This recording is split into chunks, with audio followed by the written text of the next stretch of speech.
Hey all, Bad Girl Mystic here. So I'm showing you my new setup.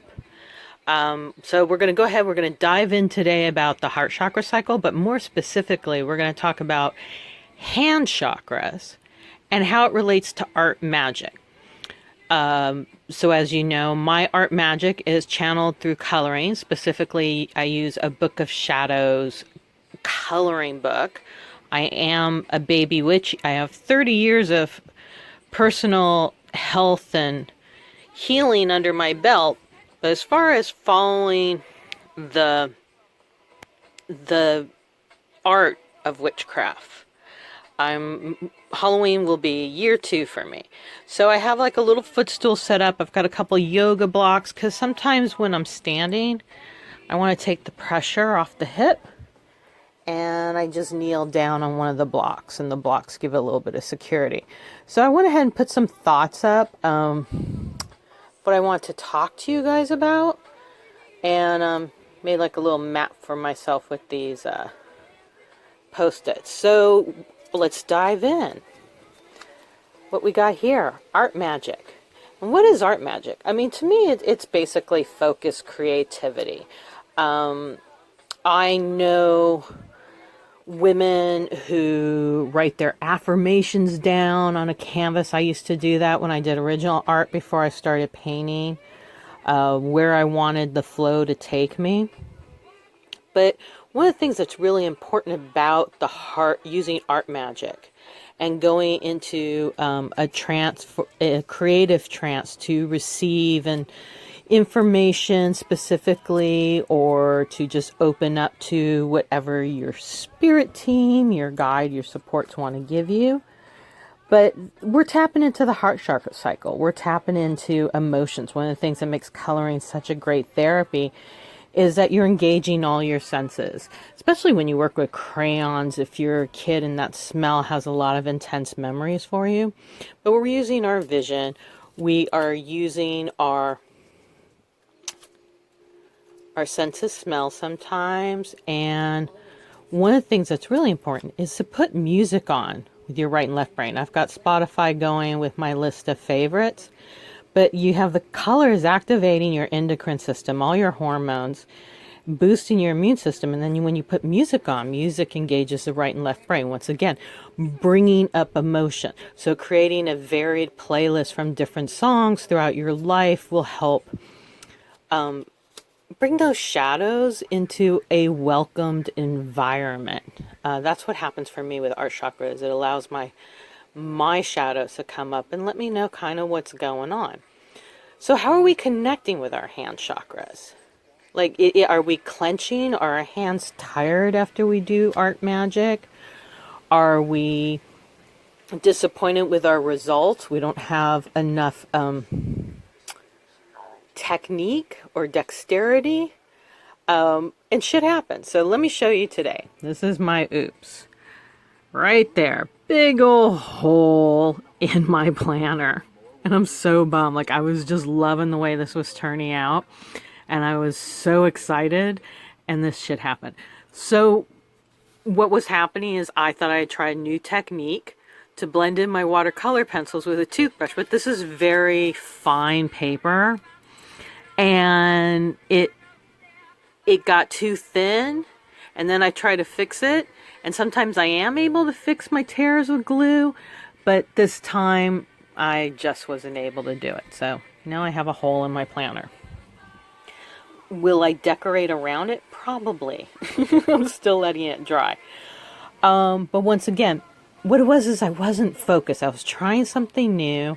I wasn't focused. Different things were going through my head. I had just gotten started, and I hadn't taken time to center myself with my breath or rub my hands together to get chi flow. And those simple things like taking 3 breaths, saying thank you, having a little like moment before you start your art grounds you and brings your attention in. So what was my flow? Was I pushing, or was I just flying? Like, you know, sometimes when you do creative art and art magic, it just feels like you're flying along with the creativity and everything just keeps rolling in. and you ride it out, right? It takes you somewhere. You go on a journey. So when I have tension in my hands, it reminds me to have compassion for myself.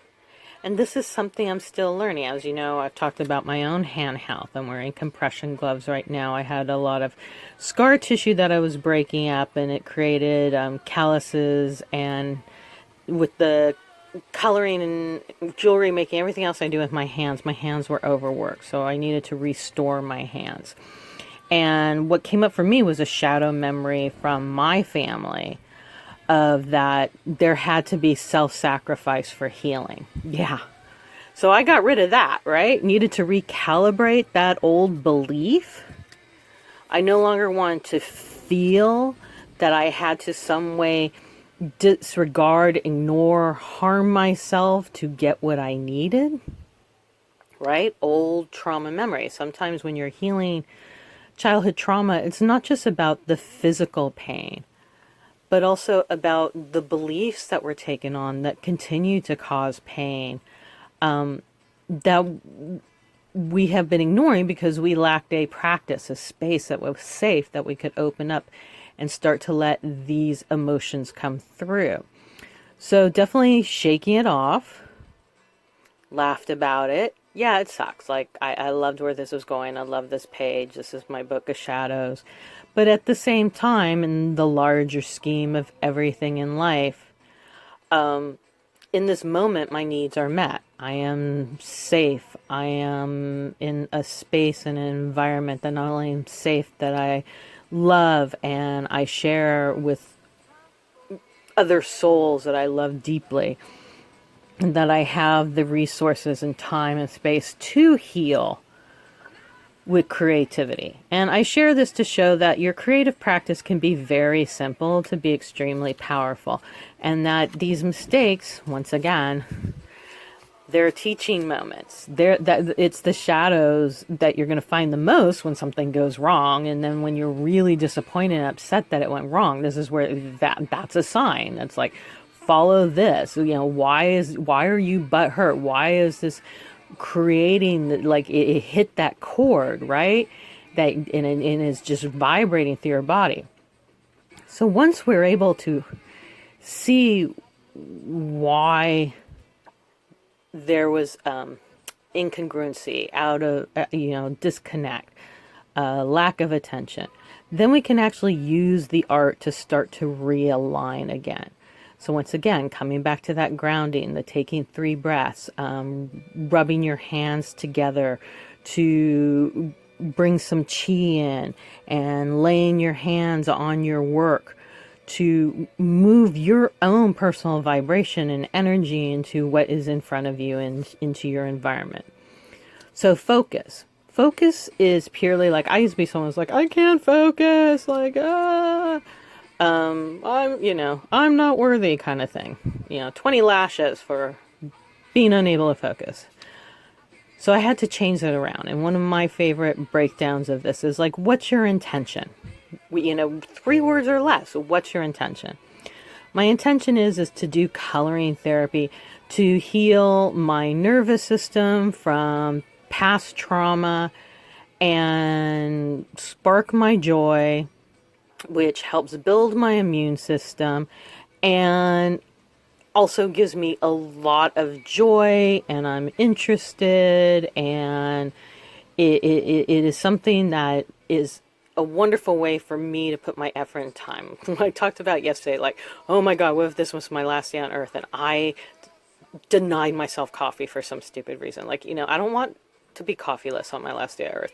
Same thing as like, I want to do art every day. When I got very clear and focused that my intention was to do something creative every day, even if it was just for 1 fucking minute. I mean, if I just danced for 1 minute, if I just sat and, on bad days and just shimmied in my seat, I was on track with my intention. So then it's like, well, where are you putting your attention? So if I go to do art, but my brain is thinking about what I need to get done, my to-do list, whatever is maybe causing some heartache, then my attention's what's not in front of me. So the cool thing about coloring is when we get into coloring, our intention's there, we're in the presence of now. When we're in the presence of now, that allows our neurological systems to make new connections and open up and release old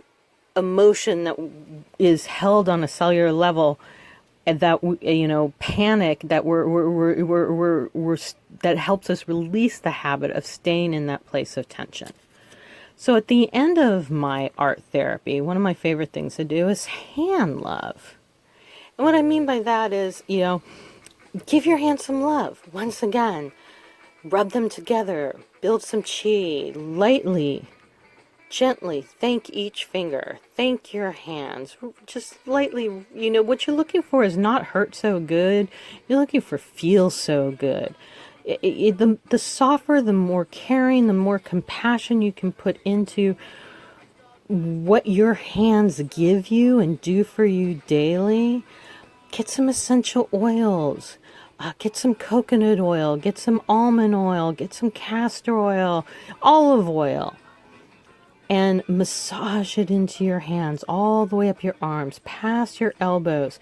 And then if you want, before you start your hand love, one of the nice ways to release the old energy is just run your arms under cold water all the way past the elbow. Now, see, for myself, I wear on my arm, I wear green, which is the color of the heart chakra, to remind myself that my heart, my compassion, my creativity, that it's flowing out of the creative portal of what is called my hands.